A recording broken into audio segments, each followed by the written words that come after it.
Hello শিক্ষার্থীবৃন্দ, কেমন আছো সবাই? আজকে আমি আলোচনা করব সেট এবং ফাংশনের 34 পৃষ্ঠার কাজ যে দেওয়া আছে ওই অঙ্কটা নিয়ে। যদি সি ইকুয়াল এবং ডি ইকুয়াল দুইটা সেট দেওয়া থাকে এবং সি ও ডি এর উপাদানগুলোর মধ্যে X is less equal Y সম্পর্ক বিবেচনায় থাকে, তবে সংশ্লিষ্ট অন্যয় নির্ণয় করো। সি এবং ডি দুইটা সেট দেওয়া এবং দুইটি সেটের মধ্যে যে রিলেশন সেটা হচ্ছে x is less equal Y, তবে সংশ্লিষ্ট অন্যয় নির্ণয় করো। সমাধান দিয়ে ফার্স্টে আমি লিখব যে দেওয়া আছে সি ইকুয়াল 2,5,6 এবং ডি দিয়ে 4,5। মনে করি অন্যয়টি হচ্ছে আর।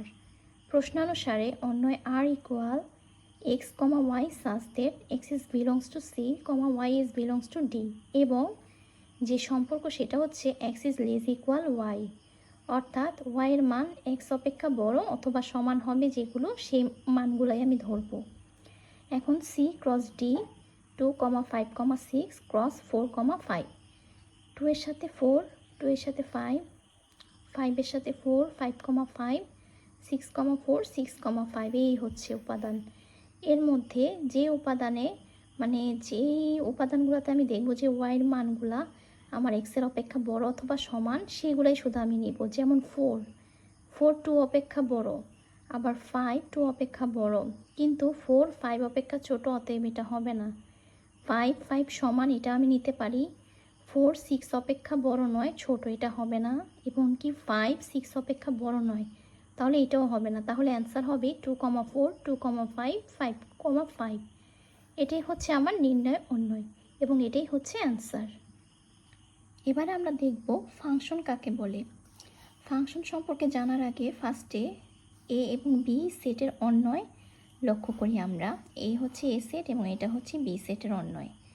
যখন ওয়াই ইকুয়াল এক্স প্লাস 2 তখন এক্স ইকুয়াল 1 হলে ওয়াই ইকুয়াল 3, আবার এক্স ইকুয়াল 2 হলে ওয়াই ইকুয়াল 4। অর্থাৎ এক্সের মান যখন 1 হবে আমি এখানে 1 বসাবো, 1 প্লাস 2 হবে হচ্ছে গিয়ে 3। আবার এক্সের ভ্যালু যখন 2 হবে, 2 প্লাস 2 ইকুয়াল 4, 3 হলে 3 প্লাস 2 ইকুয়াল 5, যেটা এখানে দেখিয়ে দেওয়া হয়েছে। এক্সের ভ্যালু হচ্ছে 1 2 3 আর ওয়াইয়ের ভ্যালুগুলো হচ্ছে 3 4 5। অর্থাৎ এক্সের একটি মানের জন্য ওয়াইয়ের কেবল একটি মাত্র মান পাওয়া যায় এবং এক্স ও ওয়াইয়ের মধ্যে সম্পর্ক তৈরি হয় ওয়াই ইকুয়াল এক্স প্লাস 2 দ্বারা। সুতরাং দুটি চলক এক্স এবং ওয়াই এমনভাবে সম্পর্কযুক্ত হয় যেন এক্স এর যে কোনো একটি মানের জন্য ওয়াইয়ের একটি মাত্র মান পাওয়া যায়। অর্থাৎ দুটি চলক যখন দেওয়া থাকে এক্স এবং ওয়াই, তারা এমনভাবে সম্পর্কযুক্ত থাকে যেন এক্সের যে কোনো একটি মানের জন্য ওয়াইয়ের একটি মাত্র মান পাওয়া যায়। এক্সের যে কোনো মানের জন্য ওয়াইয়ের একটি মাত্র মান পাওয়া যায়, তবে ওয়াইকে এক্সের ফাংশন বলা হয়। এক্সের ফাংশনকে সাধারণত Y F of X, G of X, বড় হাতের এফ অফ এক্স ইত্যাদি দ্বারা প্রকাশ করা হয়।